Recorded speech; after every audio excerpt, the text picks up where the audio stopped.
వీళ్లంతా ఇలాగే మాకు మా చోటేదో చూపిస్తూ ఉంటారు. కానీ ఈరోజు మాకు మీ నుంచి సహాయం కావాలి. We really need your help sir.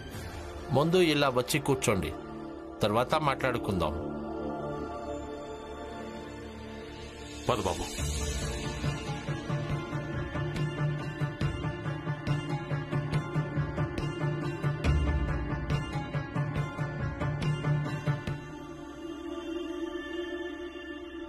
చెప్పండి, మీకు ఎలాంటి సహాయం కావాలి? సార్, మేము ఒక ఇంట్లో ఉండేవాళ్ళం. దాని యజమాని మమ్మల్ని ఒక రోజున మేము అంటరాని వాళ్ళమని, చిన్న జాతి వాళ్ళమని ఈ ఆధారంతో ఇల్లు ఖాళీ చేయించాడు. ఒకవేళ మీరంతా ఇక్కడ ఉండాలనుకుంటే భీమరావు అలాగే తన కుటుంబాన్ని ఇక్కడి నుంచి గెంటేయండి. ఎందుకంటే మేము తాకడం వల్ల వాళ్ళ ధర్మం భ్రష్టు పట్టిపోతుందని, ఇక మేము వాళ్ళ ఇంట్లో ఎలా ఉండగలమని. వాళ్ళ దృష్టిలో మా జీవితాలు జంతువుల కంటే హీనమైనవి. ఇక ఇదంతా వాళ్ళు హఠాత్తుగా ఎందుకు చేశారంటే, ఎందుకంటే మా యజమాని అన్న కొడుకు మా తమ్ముడు కాలేజీలోనే చదువుతున్నాడు. ఒక చిన్న జాతి కుర్రాడు చదువుకోవడం తను తట్టుకోలేకపోతున్నాడు. అందుకే ప్రతిరోజు నా తమ్ముడితో గొడవ పడతాడు.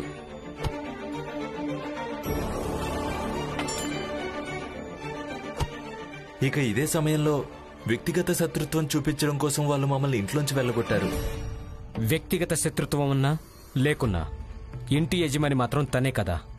ఆ లెక్క ప్రకారం తన ఇంట్లో ఎవరుండాలో ఎవరుండకూడదో అది ఆయనకుండే అధికారం. ఇందులో నాకేం తప్పు అనిపించడం లేదు సార్. కానీ ఇది తప్పే సార్. ఒకవేళ యజమాని హక్కుతో ఆయన ఇంట్లోంచి వెళ్లగొట్టుంటే ఆ విషయం వేరు. కానీ చిన్న జాతి అనే కారణంతో ఇంట్లోంచి వెళ్లగొట్టడం జరిగింది. ఇది తప్పే కదా. అంటే మీరు సార్ మీరు సార్ పిఏ కదా. ఇవన్నీ ఎవరు కలవాలో ఎవరు కలవకూడదు అనేది మీరు మాత్రమే నిర్ణయిస్తారు కదా. ఈ నిర్ణయానికి మీరే యజమాని. అయినా కూడా ఈరోజు మా అందరి విషయంలో మీరు ఏదైతే చేశారో, జాతి పేరుతో సర్ని కలవడానికి నిరాకరించారు. ఇది తప్పే కదా sir. This is also wrong sir. ఇక మేము రోడ్డు మీద ఉంటున్నప్పుడు అప్పుడు మా నాన్నగారు ఇంకొక ఇల్లు వెతికారు. కానీ అక్కడికి కూడా వాళ్ళు వచ్చేశారు. 5 రూపాయలు నెలకు అద్దె మీకు నేనిస్తాను. తను ఆ ఇంటి యజమానికి ఎక్కువ అద్దె ఆశ చూపించి దాంతో ఆయన కూడా ఇల్లివ్వడానికి నిరాకరించారు. ఇదంతా తప్పే కదా సార్. ఇప్పుడు మేము రోడ్డు మీదే ఉంటున్నాం. అక్కడికి వాళ్ళంతా వచ్చి చెత్త పారేస్తున్నారు. రోడ్డు మీద ఎక్కడెక్కడికి వెళ్ళినా చెత్త అక్కడే పారబోయడం జరుగుతుంది. ఎందుకంటే నీకు నీ స్తోమత ఏంటో చూపించడానికి. అలాగే పదే పదే మా స్తోమత చూపించడానికి ప్రయత్నిస్తున్నారు. అది తప్పు కదా సార్. దీనికి నేను ఏమి చేయగలను? మీరొక ఉదాహరణగా మారొచ్చు. దాంతో మిగిలిన ప్రభుత్వ అధికారులు మిమ్మల్ని అనుసరిస్తూ ఉంటారు. మాలాంటి నిస్సహాయులైన పేదవాళ్ళు చెప్పింది వింటారు. సార్, మీ పిఏ చెప్పాడు మీరు 3 నెలల దాకా కలవలేరని. సార్, మీరే చెప్పండి, ఇంత పెద్ద కుటుంబాన్ని తీసుకుని నేను ఎక్కడికి వెళ్ళాలి? నేను మిలిటరీలో రిటైర్డ్ ఆఫీసర్ని. మిలిటరీలో ఉండి నేను చాలా ఏళ్ల దాకా ప్రభుత్వానికి సేవ చేశాను. ఈరోజు అదే ప్రభుత్వం దగ్గరికి సహాయం చేస్తారన్న ఆశతో వచ్చాను సార్. మమ్మల్ని నీడలేని వాళ్ళని కాకుండా కాపాడండి. అలాగే సార్, మేం మా పోరాటాన్ని మీరే పోరాడండి అని చెప్పటం లేదు. మా పోరాటాన్ని ఇంకెవరూ పోరాడలేరు అన్నది మాకు కూడా తెలుసు. అది మేమే స్వయంగా ఇన్నేళ్ల నుంచి పోరాడుతున్నాం. కానీ మాకు ఆ చోటు దూరం కాకుండా కాపాడండి సార్. అక్కడి ఉండి మేము పోరాడగలుగుతాం, బతకగలుగుతాం. మా బతుకు బతకడానికి మాకు హక్కునిప్పించండి. ఎందుకంటే వాళ్ళు అంగబలం అర్థబలం ఉన్నవాళ్ళు. సమాజం వాళ్లను పెద్ద స్థానంలో నిలబెట్టింది. మేమందరం బలహీనులు, సమాజంలోని కింది స్థాయికి చెందిన వాళ్ళం. ఒకవేళ మేం మీ ఇంటి నుంచి కూడా ఖాళీ చేతులతో తిరిగి వెళ్ళామంటే ఇక మేము ఎవరి దగ్గర సహాయాన్ని ఆశించగలం సార్?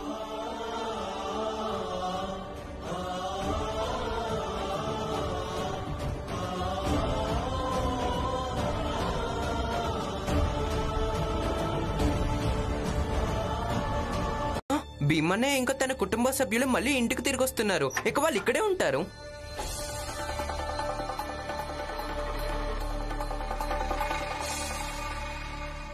చూద్దాం పదండి.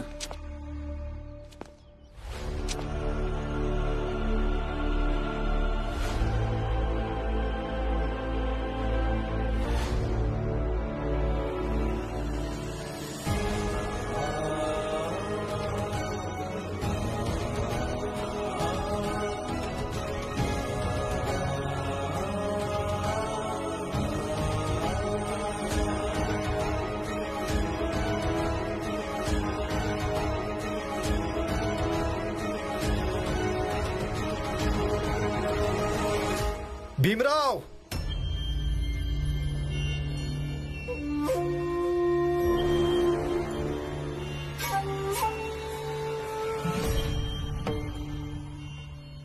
నీకెంత ధైర్యం ఉండాలి? నా ముందే సామాను తీసుకొని వస్తావా? ఏంటిదంతా?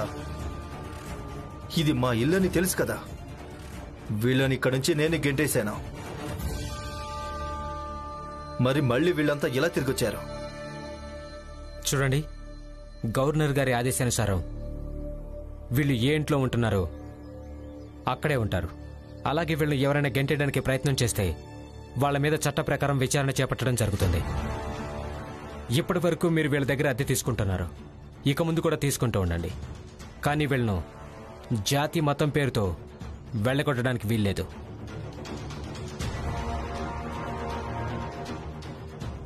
అయినా గవర్నర్ గారు ఇలా ఎలా చెప్పగలరు? కేవలం చెప్పలేదు, ఆయన రాసి మరీ ఆదేశించారు. అందుకే మీ సామాను ఏమేమున్నాయో మీరు తీయించుకోండి, మేమంతా ఎదురు చూస్తాం.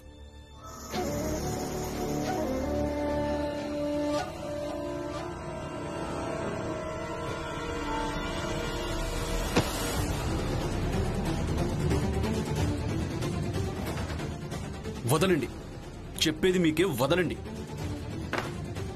చూడండి, మీరు ఇలా చేయడానికి వీల్లేదు, లేదంటే మేము మిమ్మల్ని స్టేషన్ తీసుకెళ్లాల్సి ఉంటుంది. వద్దొద్దు, అంత పని చేయకండి. ఈయన కోపం సమంజసమైందే, ఈయన కొట్టడం కూడా సమంజసమైందే. కానీ చూడండి, మీ శత్రుత్వం వల్ల మున్ముందు ఒరిగేదేమీ లేదు. అందుకని ఈ అధ్యాయానికి ఇక్కడితో ముగింపు పలుకుదాం. మీరు మర్చిపోండి, మీరు కర్ర ఎత్తారని నేను కూడా మర్చిపోతాను. అధ్యాయం ముగిసిపోలేదు భీమరావు. శత్రుత్వం ఇప్పుడే మొదలైంది.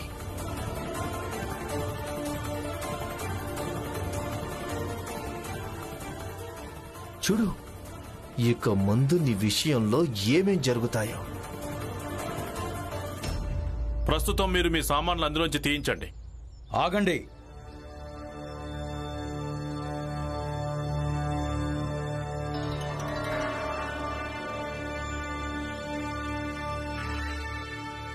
ఈ ఇంటికి నేనే యజమానిని. ఇక సామాన్ని వీళ్ళెలా తీయించగలరు? చట్టం ఆదేశించింది, తీయక తప్పదు. మరి మీరు మీ సామాన్ తీయండి, లేదా నేను మీ సామాన్ తీసి పారేయనా? ఏయ్ ముసలి, నీ స్తోమత చాలా పెరిగిపోయింది కదా. మీరందరూ అనుభవిస్తారు. ఇక నుంచి ఈ ఇంట్లో భీమరావు ఎన్ని రోజులుంటాడో మీ అందరికీ శిక్ష అంత పెద్దగా ఉంటుంది.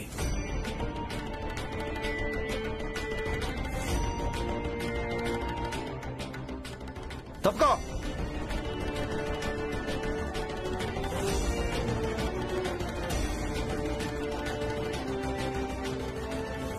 నిజానికి నేను మీ తరపు వాణ్ణి, కానీ గవర్నర్ గారు ఆదేశించారు. దాన్ని పాటించడంలోనే మీకు క్షేమం ఉంటుంది.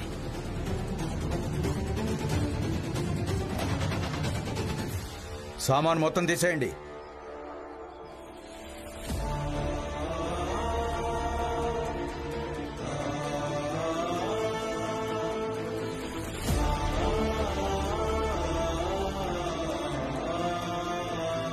వర్తమానం, భూతకాలం, భవిష్యత్ కాలం లాగా ఇంగ్లీష్లో కూడా 3 కాలాలుంటాయి: ప్రజెంట్, పాస్ట్ అండ్ ఫ్యూచర్. అదేవిధంగా సంస్కృతంలో కూడా 10 కాలాలుంటాయి. అందులో ప్రకాల్ దీన్ని దాని స్థితి ప్రకారం వేరు భాగాల్లో పంచటం జరుగుతుంది. చెప్పింది అర్థమైందా? ఇప్పుడు నాకు చెప్పండి, ఒకవేళ నేను మిమ్మల్ని అడిగితే రామ్ చదువుతాడు దాన్ని సంస్కృతంలో ఎలా అనువాదం చేస్తాను? నువ్వు చెప్తావా? చెప్తాను గురువుగారు. రామా పఠతి.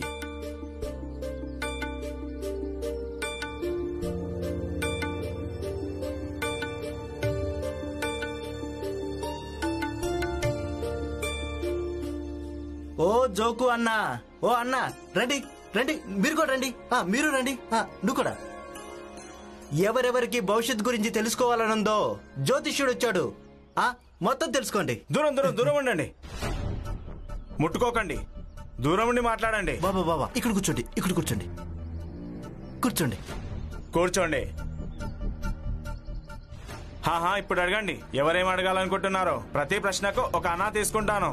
అందరికంటే ముందు నాకు చెప్పండి. నా కొడుకు వాడు ఇంట్లో నుంచి పారిపోయాడు. వాడెప్పుడు తిరిగి వస్తాడు బాబా?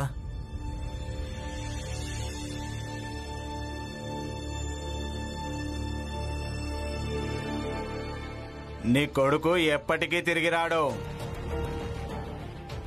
బాబా అంత మాట అనకండి, నా ఒక్కగానో కొడుకు బాబా. నీకొక్క కొడుకు అయితే నాకేంటి, నేను అదే చెప్తున్నాను.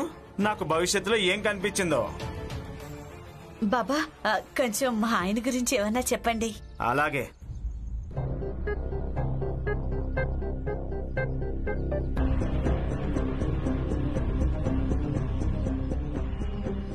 చూడు, నువ్వు శనివారం రోజు తూర్పు వైపు ప్రయాణం చేయవద్దు. నీకు దుర్ఘటన జరిగే యోగం ఉంది. ఊరు దేవుడా, లేదు లేదు, ఎప్పుడు చేయడు. బాబా నాకు కూడా చెప్పండి, నాకు బాబు పుడతాడా లేక పాప? తప్పకుండా.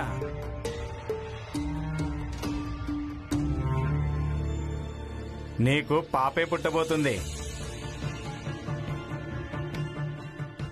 అడగండి అడగండి, ఇంకా ఎవరేమైనా అడుగుతారా? అడగండి, నిజమే చెప్తాను.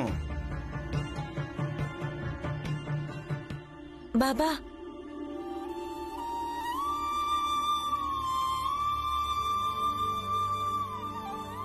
నాకు కూడా ఈ కళ నేర్పించండి.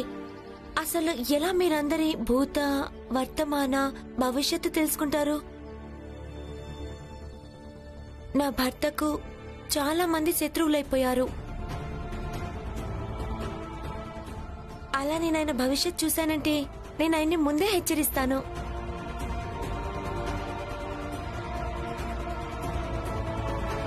ఇప్పుడు నేను మీకు వాక్యం ఇస్తాను. దాన్ని మీరు ఇంటికి వెళ్ళి సంస్కృతంలో అనువాదం చేసి తీసుకురావాలి. సరే, రాసుకోండి. మోహన్ పాఠశాలకు వెళతాడు. ఇప్పుడు ఎవరక్కడ? అక్కడ దాక్కుని ఎందుకు నిలబడ్డావు? ముందుకురా.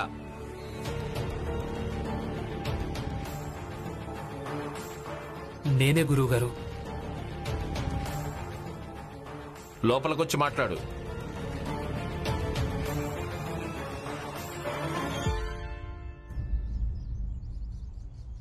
గురువుగారు, మీరు సంస్కృతం చదివిస్తుంటే మీరు చెప్పింది విని నేర్చుకుంటున్నాను.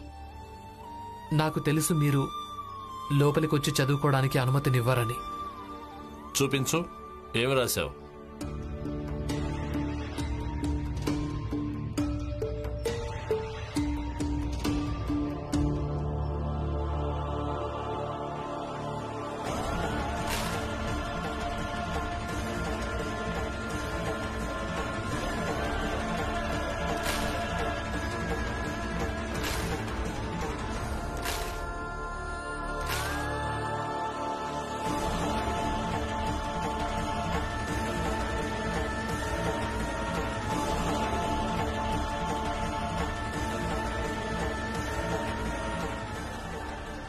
నీ కారణంగా ఇప్పుడు నేను స్నానం చేయాల్సి ఉంటుంది. నీకెంత ధైర్యం ఉండాలి చిన్న జాతి వాడి వయ్యుండి సంస్కృతం చదవటానికి? ఒకవేళ ఇది కాలేజ్ రామ్జీకి ఇంకా సమస్యగా మారదలుచుకోలేదు. దయచేసి నా జీతం నుంచి కొయ్యండి సేట్ గారు, కొయ్యండి.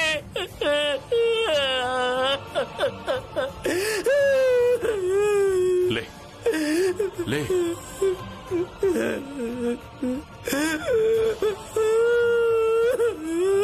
రామ్జీ,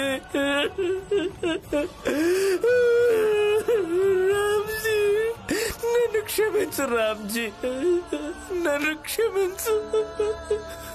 నా కారణంగానే నువ్వు ఇంకొక కష్టాన్ని నెత్తినేసుకోవాల్సి వస్తుంది.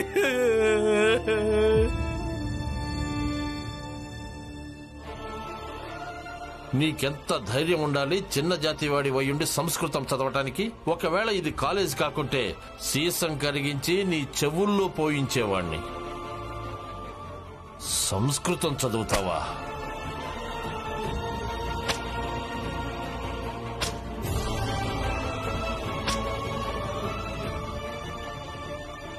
ఈ రోజు కాలేజ్లో నా విషయంలో ఏం జరిగిందో అది ఇంట్లో ఎవరికీ తెలియడానికి వీల్లేదు. తెలిసిందంటే అందరూ చాలా ఆందోళన పడతారు.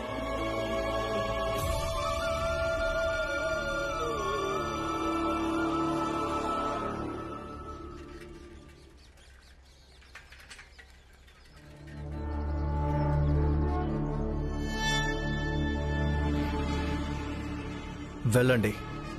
ఆ వ్యక్తిని ఎంతగా కొట్టాలంటే పైకి లేవకూడదు. సంపాదించేవాడు ఒక రామ్జీ ఉన్నాడు. తన సంగతి కూడా బాబాయ్ చూసుకొని ఉంటాడు. మిగిలింది వీడి సంగతి కూడా ఇప్పుడే చూడండి. ఎందుకంటే వీడు కూడా సంపాదించకూడదు. వెళ్ళండి.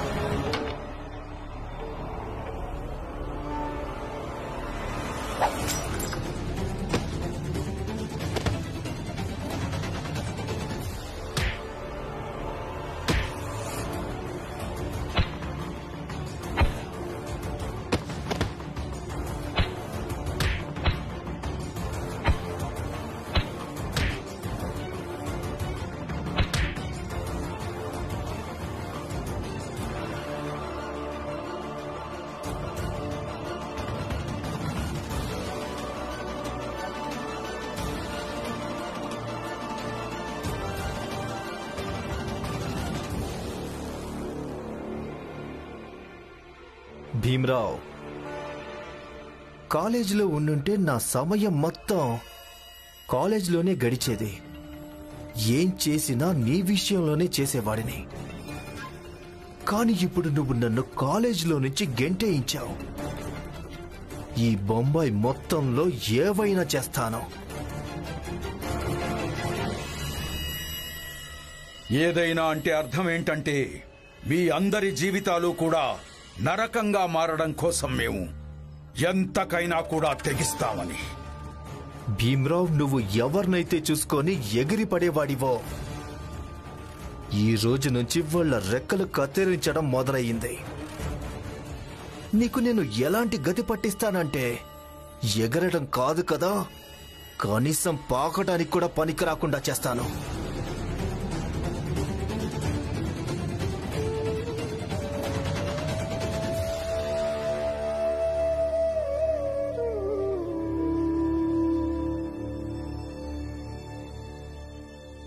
ఏంటి భీమ్రావ్, ఈరోజు కాలేజీలో అందరికి నాయకుడు అయిపోయి ఉంటావు, అవునా? హారతి ఏమైనా ఇచ్చారా ఏంటి?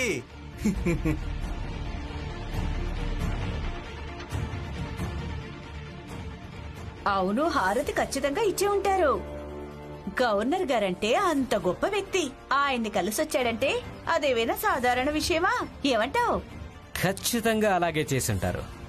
అసలు కాలేజ్ ప్రిన్సిపల్ కూడా ఎప్పుడు గవర్నర్ని కలిసి ఉండడు. కానీ ఈ భీమ్రావ్ ఆయనతో కలిసి చాయ్ తాగొచ్చాడు. చాలా గొప్ప విషయం. భీమన్నయ్య, మీరు ఒక సమస్యకు పరిష్కారం చెప్పండి. ఏమైంది? ఈ రోజు పొద్దున్న మన ఇంటికి ఒక జ్యోతిష్యుడు వచ్చాడు. ఆయన సంస్కృతంలో ఏవో మంత్రాలు చదివాడు. అవి వింటే నాకు మంచిగా అనిపించింది. స్కూల్కెళ్ళి సంస్కృతం చెప్పే గురుగారితో మహా అయితే ఇంట్లో సంపాదించేది ఇద్దరు. అవన్నీ మాట్లాడడానికి ఇది సరైన సమయం కాదు. అవునా? అయితే నువ్వే మాకు చెప్పు మరి, ఎప్పుడు సరైన సమయము? మీ తండ్రి ఇంకా మీ అన్నయ్య సంపాదించి చచ్చిపోతారు. అప్పుడు నీ చేతకాంతన్నం గురించి మాట్లాడడం సరైన సమయం అవుతుందా? అందరూ బయటికి వెళ్ళండి. అసలు విషయం గురించి మాట్లాడడం ఇంట్లో ఎవరికి ఇష్టం లేదా? కేవలం పనికి మాలిన విషయాలే మాట్లాడుకుంటారా? అందరినీ బయటికి వెళ్ళమని చెప్పానా?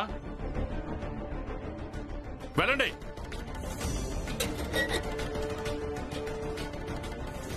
బాబు భీమ్, నేను ఆనంద్తో కొంచెం మాట్లాడాలి. వెళ్ళు. అలాగే నాన్న, పదండి.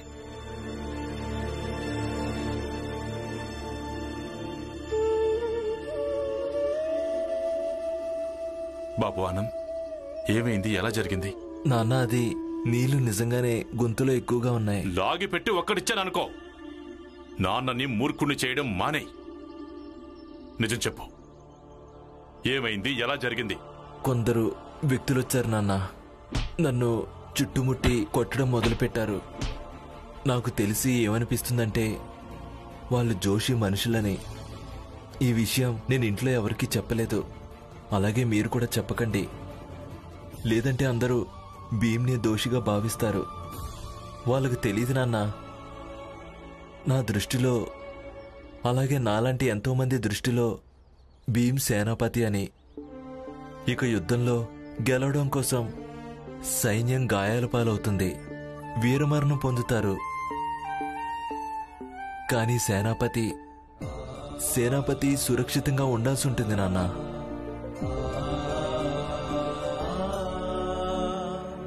నాకు అర్థమైంది నాన్న.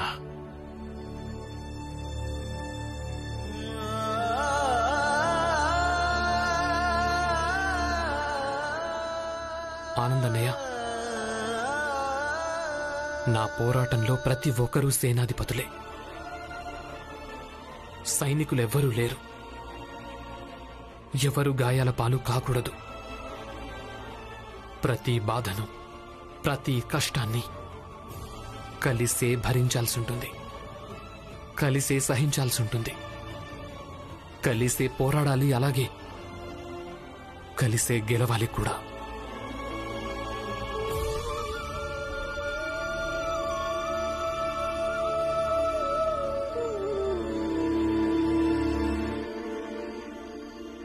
నీకెంత ధైర్యం ఉండాలి చిన్న జాతివాడి వయ్యుండి సంస్కృతం చదవటానికి? ఒకవేళ ఇది కాలేజ్ కాకుంటే సీసం కరిగించి నీ చెవుల్లో పోయించేవాణ్ణి.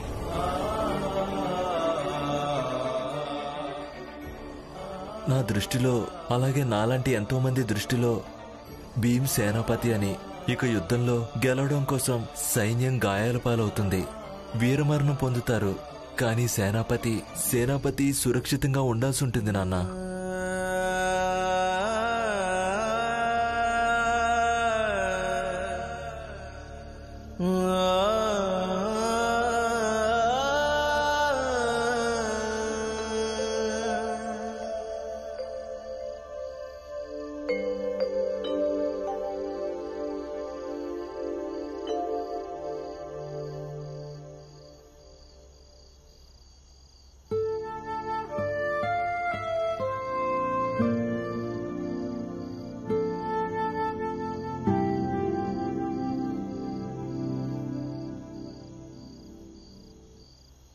అయ్యో, ఇంకా మీరు పడుకోలేదా?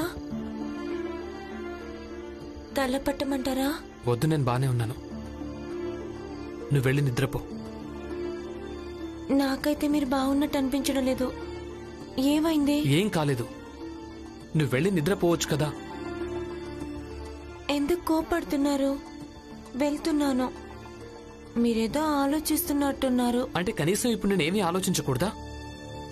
నువ్వు ఇక్కడెందుకు నిలబడ్డావు? వెళ్ళి పడుకోవచ్చు కదా.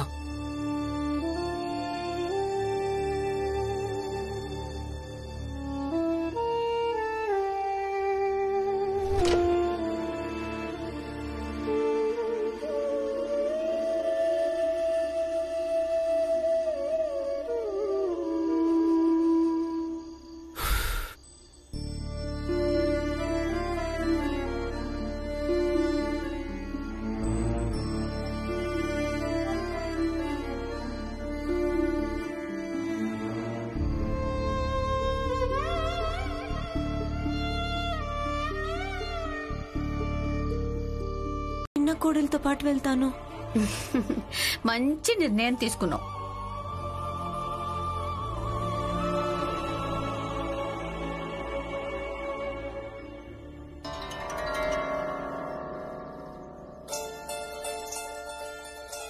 నువ్వు సంపాదించటం మొదలుపెట్టు రామా. తర్వాత ఇంట్లో వాళ్ళు ఆపినప్పుడు నీకు నువ్వే సమాధానం చెప్పేలాగా నేను తయారు చేస్తాను. అయినా ఒకవేళ చదువు కోసం భీం పోరాడినప్పుడు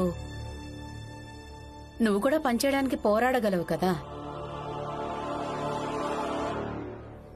రామ్జీ, ఇప్పుడు నాకేమనిపిస్తుందంటే మనం ఆ మిల్లులో పని చేయకుండా వేరే చోట పని ఎత్తుకోవడం మంచిదనిపిస్తోంది. పని ఎలాగూ వెతుక్కోక తప్పదు. ఆనంద్కి బాగా గాయాలయ్యాయి. వాడి మందుల ఖర్చులు కూడా పెరిగిపోతాయి. నువ్వింత బాధ్యత లేనివాడు అనుకోలేదు. నీకు తెలుసు కదా ఈరోజు బొగ్గులు వస్తున్నాయని. కానీ ఇంతవరకు నీ కూలీలే దొరకలేదా? చూడు, వర్షం వచ్చేలా ఉంది. ఇక బొగ్గులని బయటే పడున్నాయి. గోదాంలో పోయించాలి, లేదంటే వర్షంలో తడిచిపోతాయి. అదే వెతికి తీసుకొస్తాను. ఇప్పుడే వెళ్తున్నాను. ఇదిగో ఆగు. వాళ్లకు 5 అణాలు ఎక్కువగా పెంచి కూలిస్తామని చెప్పు.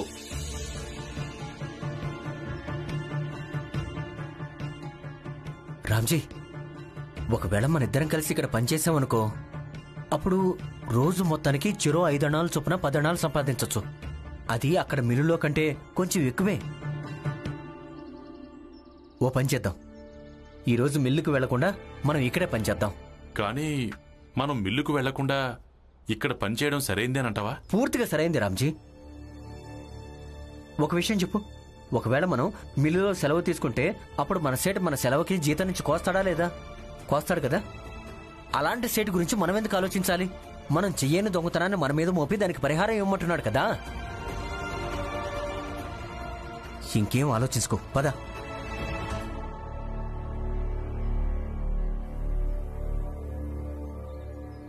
సేటు గారు, ఈ పని మాకివ్వండి. మేమిద్దరం కలిసి ఈ పని చేసేస్తాం. అన్నింటికంటే ముందు ఈ బొగ్గుల్ని నింపండి ఆ ఎడ్ల బండిలో. వెళ్ళండి, త్వరగా వెళ్ళండి. ఇక్కడికి మేస్త్రి వస్తాడు. ఆ తర్వాత మనల్ని పనిచేయడానికి తీసుకెళ్తాడు. నువ్వేం ఆందోళన పడకు, నిన్నెవ్వరు చూడర్లే. భీమ్ కాలేజ్కి వెళ్ళాడు, మామయ్య పనిచేయడానికి వెళ్లారు. ఇక ఆనంద్ అన్నయ్య ఇంట్లోనే ఉన్నారు. ఇంకా మీ అత్తయ్య గారు నీతో చెప్పారు కదా, అంతా తనే చూసుకుంటానని. ఆందోళన పడకు.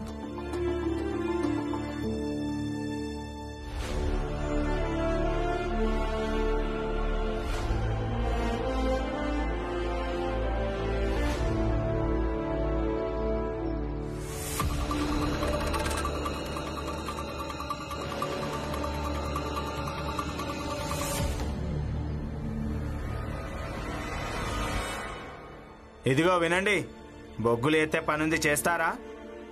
రెట్టింపు కూలిస్తారు, మొత్తం 5 అణాలు. ఎవరికైతే చేయాలని ఉందో వాళ్ళు నాతో పాటు రండి. అలాగే, మేం చేస్తాం. సరే, పద.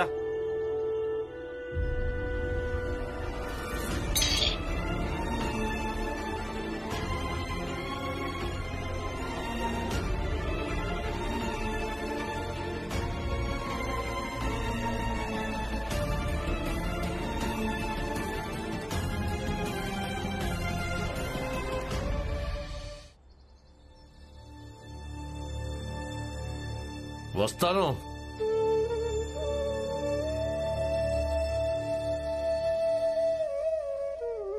నువ్వు ఇంకా ఇక్కడే పడున్నావా?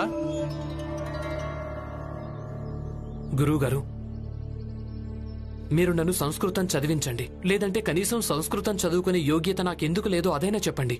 తర్వాత నేను ఇక్కడి నుంచి వెళ్ళిపోతాను. భీమరావు, పద.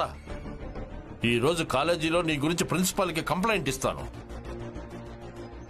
సరే, పదండి గురుగారు. అలాగే తప్పకుండా కంప్లైంట్ కూడా ఇవ్వండి. తర్వాత నేను కూడా ప్రిన్సిపల్ గారి ముందే మిమ్మల్ని అడుగుతాను, మీరు నన్ను సంస్కృతం ఎందుకు చదివించలేదు అని.